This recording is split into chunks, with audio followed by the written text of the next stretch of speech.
Welcome to Blue Dirt, the podcast that digs deep into the foundation of commercial real estate investing. Unlike most real estate shows that focus on deal making and market trends, Blue Dirt gets into the nuts and bolts of what truly builds long-term value, the building itself. We break down how to spot deferred maintenance before it costs you, why a solid preventative maintenance program is a game changer, and how triple net leases can maximize your investment returns. We'll also explore the importance of strong landlord-tenant relationships and how they drive stability and growth in your portfolio.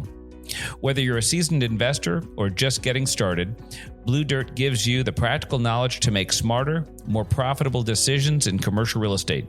It's time to get your hands dirty and build value from the ground up. Let's dig in.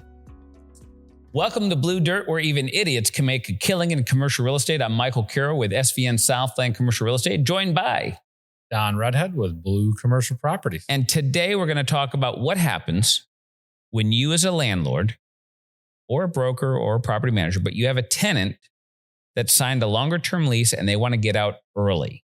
So that's kind of what we're going to talk about, all the different ways to have that discussion, what you can and can't do, and how you can make a successful negative into a successful positive. So with that, we'll chat. So let's go back to when they first signed the lease.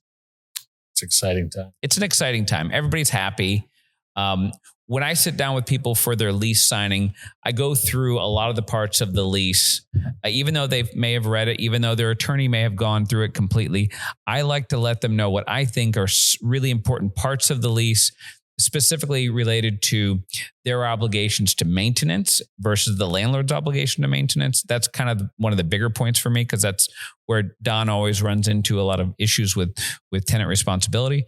But I also like to have the conversation that, hey, listen, what if blank? In this case, what if they need to vacate because the space is too big, too small, their business is not going well, or it's going too great, they still need to exit. There's a variety of reasons why a tenant may need to leave. Maybe they're in the military and they got orders to bolt out. Those are a little bit more unique, but they do happen, especially in an area that you have military bases. So the conversation at that table, at that beginning of that relationship, goes something like this.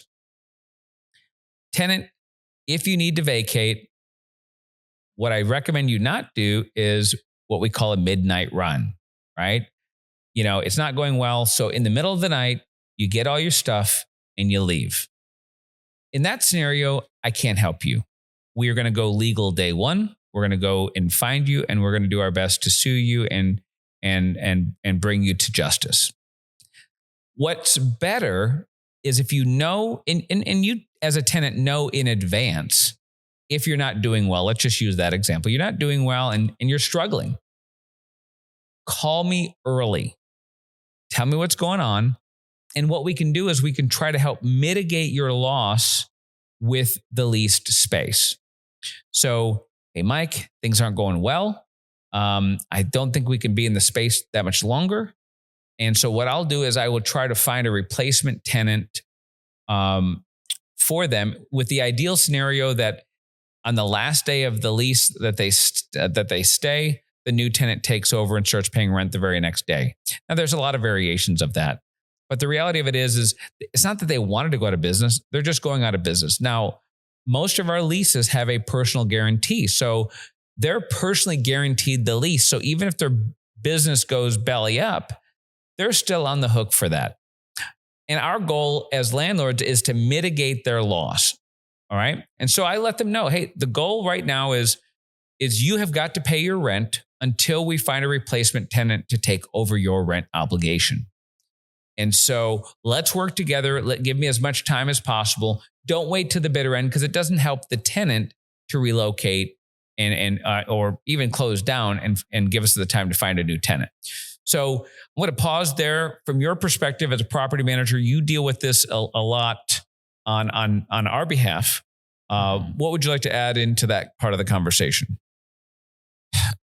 We sing from the same sheet of music, so I think it's helpful for the tenant to hear it. You know, once again, you're describing the situation that is overly positive, is overly for many tenants a lot to take in, right? They have this big lease in front of them. They've tried to read it the best of their ability and they're signing it. So they're trying to drink that in. They're trying to drink in all of this. So day one, as we kind of take over, we don't start off with doom and gloom, but it's something that we echo very much so that, you know, as tenants come around or as we can see they're maybe struggling a little bit, you know, we share that with us, or share that with them that, hey, we're really problem solvers at heart and that we're here to help you. Should it be that type of situation that you actually need to get out, because the worst thing you can do is just run. The best thing you can do is run faster. Well, we have checklists. So it's a time of as Don kind of reinforced, they're excited. Nobody ever plans to fail, but our hope is that we don't want you to fail either. We want you to stay there forever. We want you to stay there forever. But if things aren't going the way you expected them, an open dialogue and really strong communication helps us all out. Because our goal is never to go after somebody. That's not what we want. We want what's positive for every tenant. And so that's the first part of the conversation we have. They get it. And so then they go on down the road, they open for business. So let's say 2 years later, I get that call. Hey, listen, you know, I know we signed a 5-year lease. It's just not going very well. You know, you mentioned when we were signing the lease that to give you a call. And so what are our next steps? So invariably, I will get them to sign a listing agreement to allow me, because remember, the tenant controls the space. It's their space. So I sign a listing agreement with them. I put it on the market. And then I coordinate showings and things of that nature to then find a suitable replacement tenant. In most cases, when we find a replacement tenant, there is a transition period. Then I create 2 documents, a termination of lease and a new lease. So the sublease listing agreement is signed, but I still have the goal of signing a fresh lease with a new tenant and taking the old tenant out completely, if it makes sense. It doesn't always make sense, and I'll tell you why. Let's say you have a $1 billion company that is leasing the space. There's very strong credit. You know you're going to get paid forever. And you've got a guy who's solid, but certainly not a $1 billion company. You may not want to release that $1 billion company from the lease. They still may accept this person as a sublease, and so they're still on the hook, but this guy is stepping into their shoes. Or let's assume, for the sake of argument, that $1 billion company, or whatever size they are, they had the landlord do a lot of work for them, and so they're paying $50 a square foot as a lease rate because a lot of their build out was factored into that lease. But yet, going to the open market, the property is only worth $30 a square foot. So if we get a tenant that's willing to sign a lease at the $30 a square foot, many times the original tenant will still pay that delta between the current lease rate and what the offering lease rate was. And so everybody still wins. The new tenant got the lease rate at market. The old tenant got somebody to cover at least that $30 a square foot. So a lot of things still happen like that. So, but in the event that I have a good tenant that's current, that the current tenant and the new tenant is also a really good tenant, our goal is to terminate this lease, sign a new lease, and then that way we're not dealing with 3 different parties in this one lease. So that's our first obligation. The second thing is many times a new lease, they want 30 days before they start paying rent. So if they write an offer that says they need 30 days or even 60 days of no rent, well, we present that to the current tenant saying, hey, listen, they want 60 days of no rent. It's up to that tenant to decide, because if they're going to have to pay those 2 months of rent to the landlord, because the landlord is still intending to be made whole. So many times they'll say yes. And so then they will vacate. The new tenant comes in. the original tenant pays those 2 months, and that's when the new tenant starts paying. And then we can't forget things that the landlord may have done or expenses that the landlord may have had that weren't fully realized by the old tenant. All right. So as a real estate broker, there are commissions paid on leases.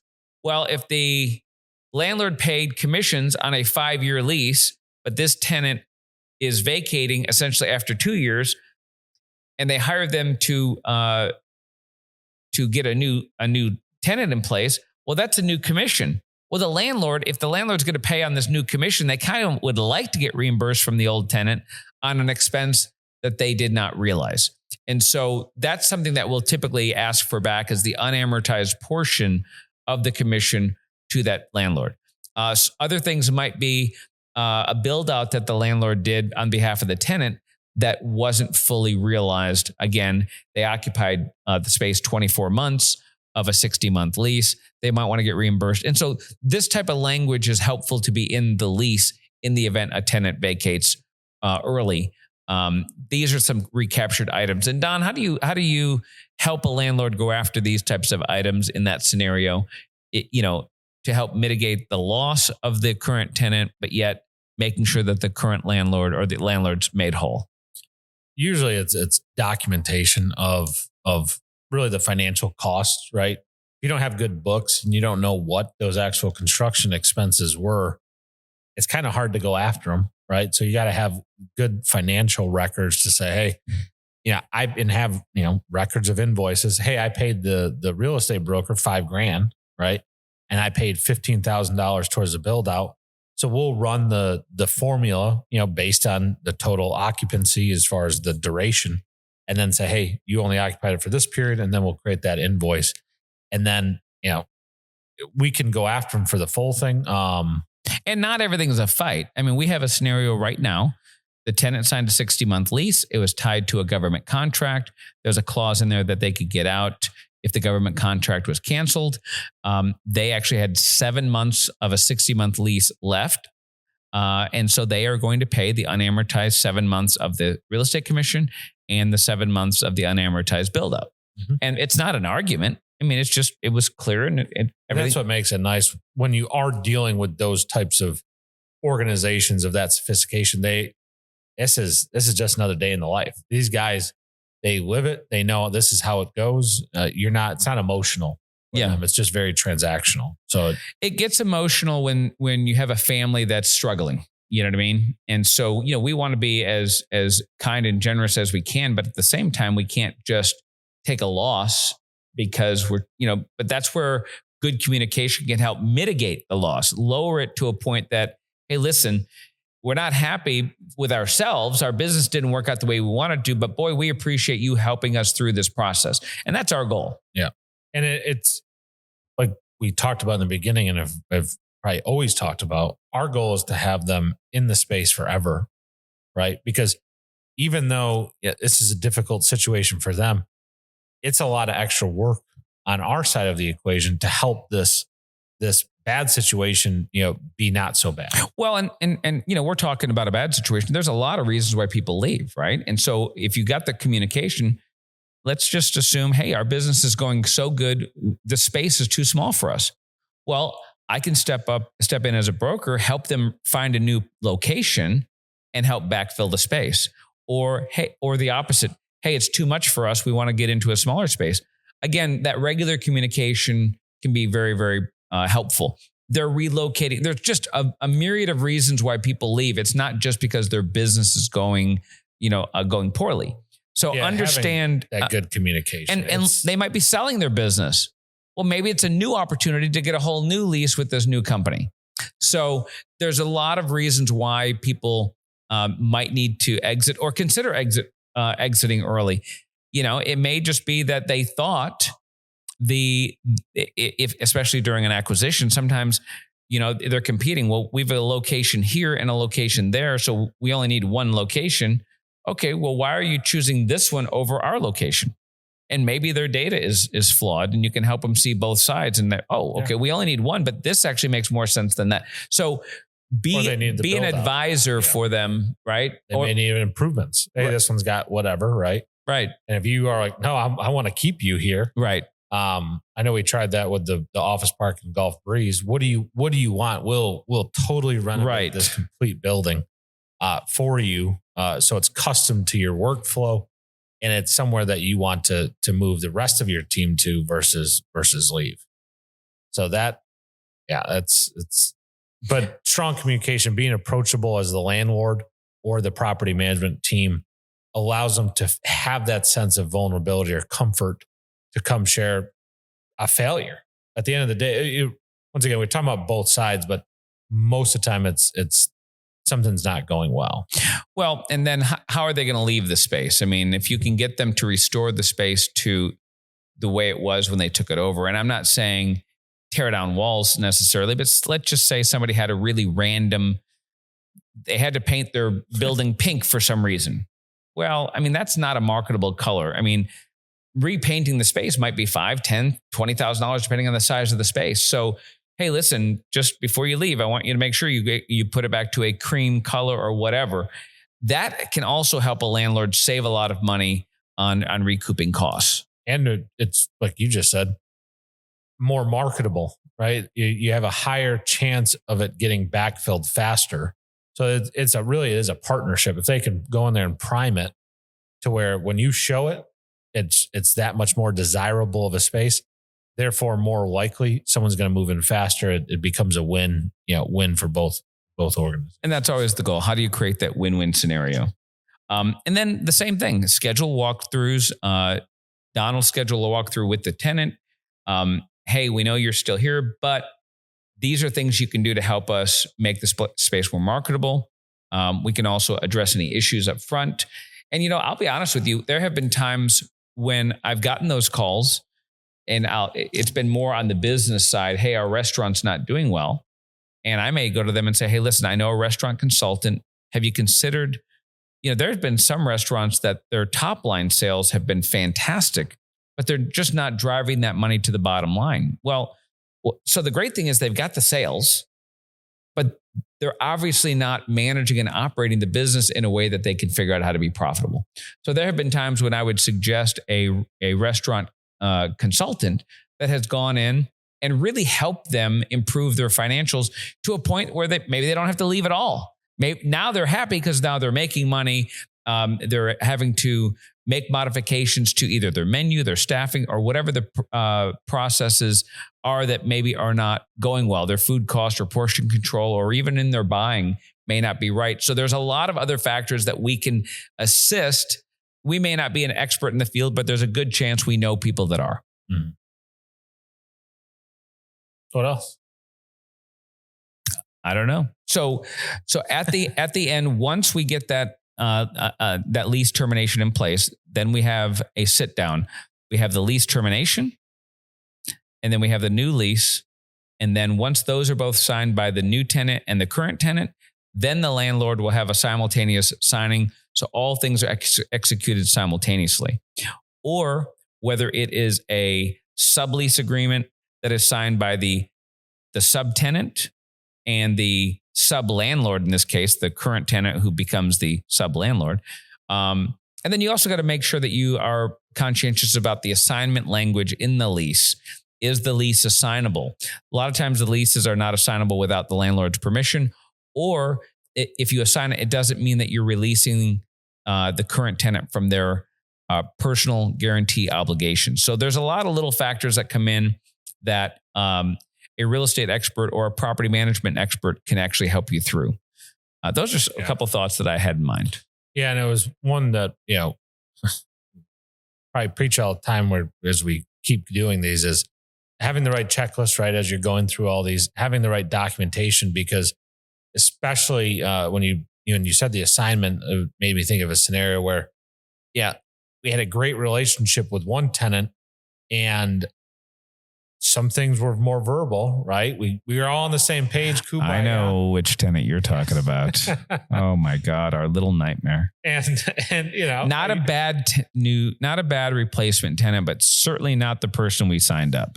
And there was just things that there was a mutual understanding and historical behavior to reference that it got everything off on a bad start after that, and it just couldn't recuperate. So it just they finished out their lease, and in this case, interestingly enough, the original tenant is coming back. So we're kind of excited about that. Yeah, that'll be nice. But we had to go through several years of difficulty, and not operating at a high level. So we're excited about getting back to basics. Yeah. So it's just having everything documented, papered, written down, amendments done properly. Everything will just, because we do, you do so many leases and some of them, 5 years. How are you going to remember a conversation that you had 5 years ago about something random? Especially if the players change. Correct. Yeah. So just get it in writing, document it. It's not because you don't trust somebody. It's just because most of the time you forget. Yeah. Guilty as charged. Well, that wraps up another restaurant. Oh, not the restaurant realty. That's a different podcast. That wraps up another Blue Dirt podcast.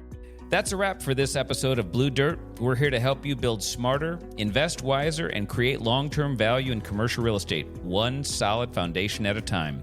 If you found today's insights useful, be sure to subscribe so you never miss an episode. And if you know somebody who could benefit from these discussions, share Blue Dirt with them. Got questions or topics you'd like us to cover? Reach out. We'd love to hear from you. Until next time, keep digging deep, stay sharp, and remember, real value is built from the ground up. See you on the next episode.